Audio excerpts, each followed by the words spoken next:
Hello, Leo Sun, Pisces Moons. Welcome to your 2021 Sun Moon reading.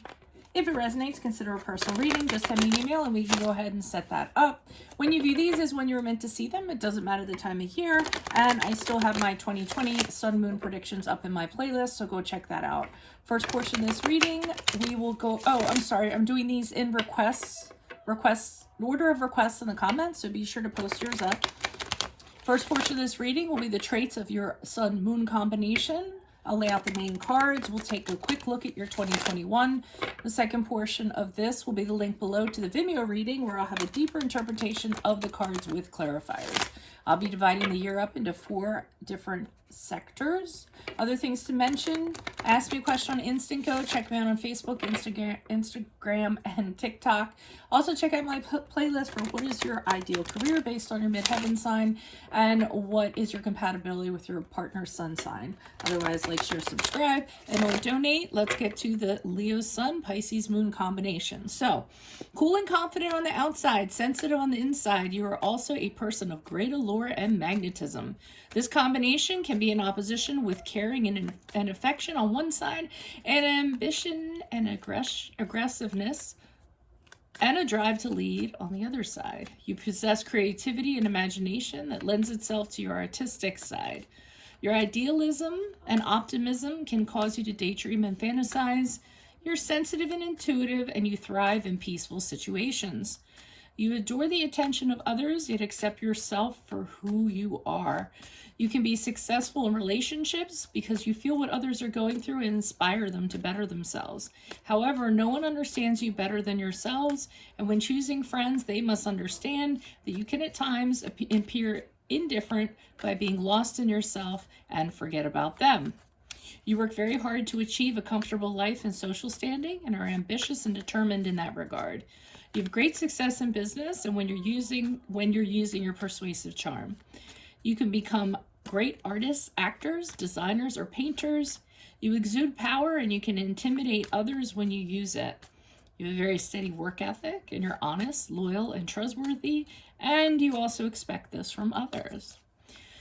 You need to learn to let go if you want to find inner peace. Though you all can be loners who need to contemplate, it's necessary to have an active social life.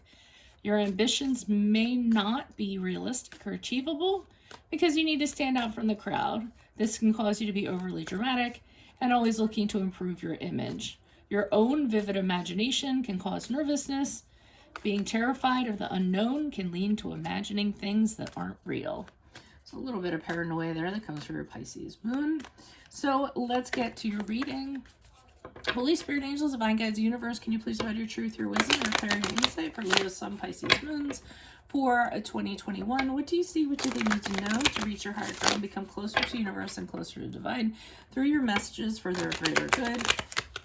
Any messages you have for Leo, Sun, Pisces Moon for the year 2020 would be greatly appreciated, and we thank you. What do you see for January, February, March for Pisces Sun, Leo Moons?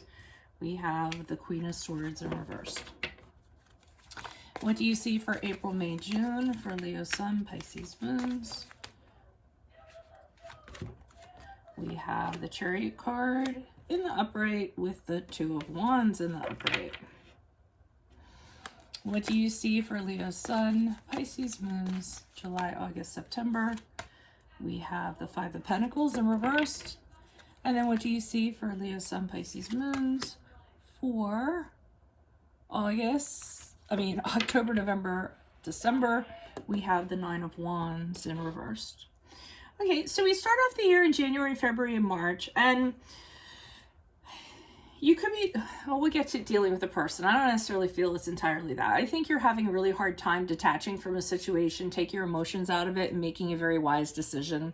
I think whatever you are considering or you're focused on, you are too invested in it emotionally, okay? So as a result, you might be making decisions, emotional decisions. You might not be seeing the bigger picture. You might be narrowing in on what you want to see rather than what's actually there. It's just not really being able to trust trust yourself in regards to something. So you might want to pull in a friend who's a little bit objective. If it's not that, you could be dealing with somebody in January, February, March who is very cutting when it comes to their words. They, they'll attack you for no reason. They could be bitter. They could be vengeful. Sometimes this is my ex card. So it's somebody that just does not have their emotions like buttoned up correctly. Okay. A little bit of a loose cannon. As you move into April, May, June, I'm seeing you guys very focused, very determined with the Chariot card in the upright. So you definitely have a goal in mind. And I feel like that part of you, I feel like, is almost like 100% Leo. Like you have something in mind, you want it to happen, and you plan to have the drive to kind of get to it, whatever it is, whatever needs to be accomplished. So I'm getting great drive, great strength, great focus from that.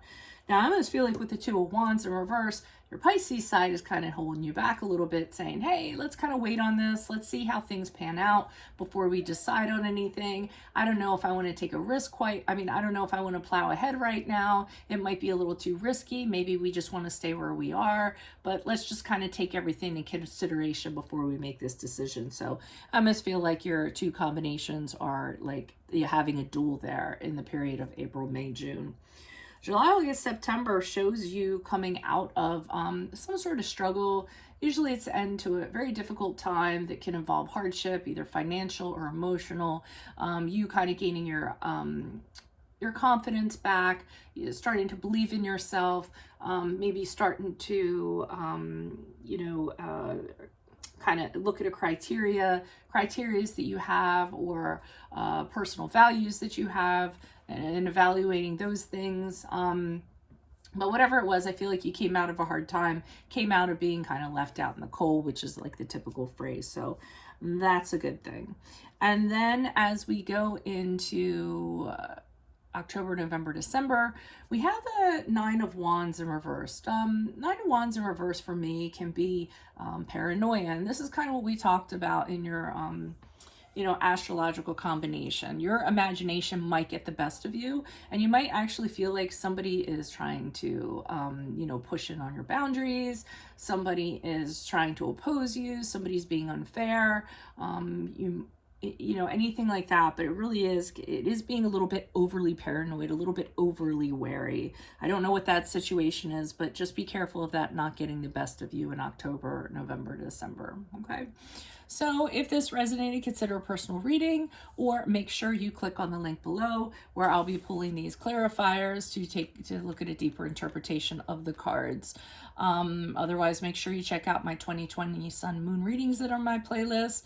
What is your ideal reading based on your midheaven? What is your compatibility sign with your partner's sun sign? Ask me a question on Instago. Check me out on Facebook and Instagram and TikTok. Like, share, subscribe, and or donate. Otherwise, I'll see you in Vimeo. Adios from Veronica Garnett. Bye.